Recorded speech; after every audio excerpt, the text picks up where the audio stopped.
Pierre Gasly is a better and quicker driver than Oscar Piastri. That is what Otmar Szafnauer has said about the two drivers. His team Alpine missed out on Piastri as their driver for 2023, but have found a better alternative.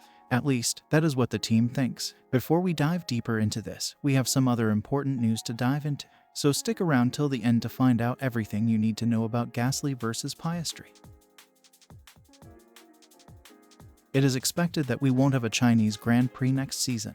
F1 has raced in China since 2004, but because of the corona pandemic, the races in 2020, 2021, and 2022 didn't take place. The country has severely strict rules considering COVID-19. If you become infected with the virus, you have to go in isolation in a special isolation center for 5 days. Formula One will not be excluded for these rules. The organization thinks it is not a good idea with such a full calendar to go to China and risk people going into isolation for 5 days in China and 3 days at home as well. It doesn't look like the race will be replaced with another race, so 2023 will probably not have a record-breaking 24 races. Maybe the teams won't think this is a big problem. Because of the big amount of races, the workload is high for all the people working in F1, so a race less is probably something they wouldn't mind.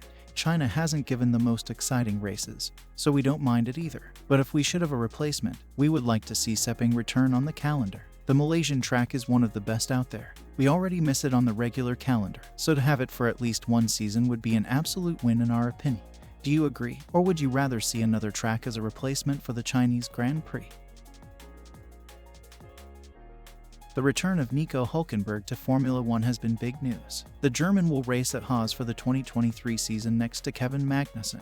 It didn't look like we would see Hulkenberg return for a full season anymore, but he managed it anyway. He is told that he took matters into his own hands, which we think is very admirable. Hulkenberg contacted Haas team principal Guenther Steiner during the summer break. Apart from then current driver Mick Schumacher, there was also Giovinazzi that was considered as a driver for Haas. But because Hulkenberg contacted Steiner, he was from then onwards also considered a possibility. Hulkenberg really enjoyed his time out of Formula One, but he visited some of the races last season and that gave him the feeling that he should return. Prior to the 2022 season he didn't plan a return, but he came to the conclusion that he really missed racing in F1 while visiting the races. Hulkenberg has proven to be a very quick and consistent driver in the midfield, so we think Haas has made a great decision by signing the German. If he delivers, it might not be his last season. We are looking forward to see what he still can do.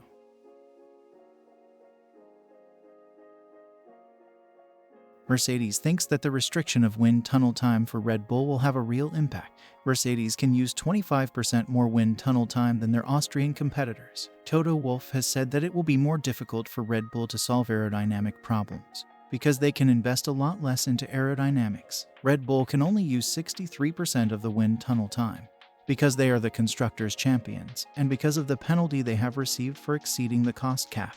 Mercedes can use 80% of the wind tunnel time, because they have finished third. It is interesting that a direct competitor of Red Bull says it will have real impact, while the team principal of Haas has said that it won't impact the performance that much. Guenther Steiner said that Red Bull will simply invest in other areas of the car, such as weight reduction to counter the penalty. So which one will be true next season? Tell us what you think in the comments down below.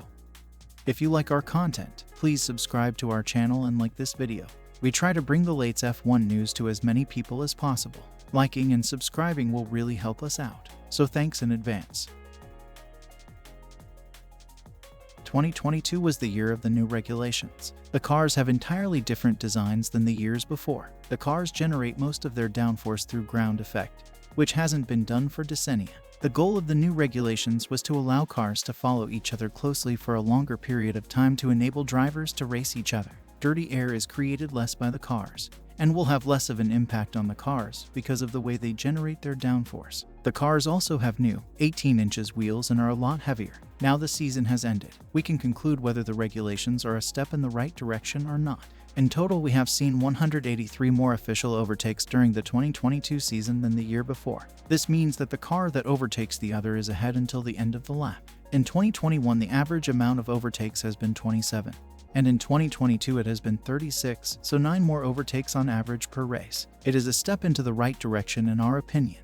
We think that reducing the weight of the cars can make all of the racing more interesting and more fun to watch. The lighter the cars, the more agile they are. This makes them look quicker around the track and gives the drivers a better opportunity to correct a mistake. The new tires for the 2023 season might help with this as well. The tires will be constructed to reduce understeer, which could benefit the racing. Less understeer means the car will steer better while in dirty air as well, and that can mean more overtakes. Gasly is better than Piastri.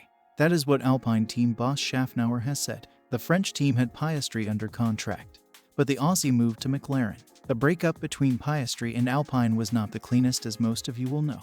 Alpine was in desperate need of a new driver to race next to Ocon.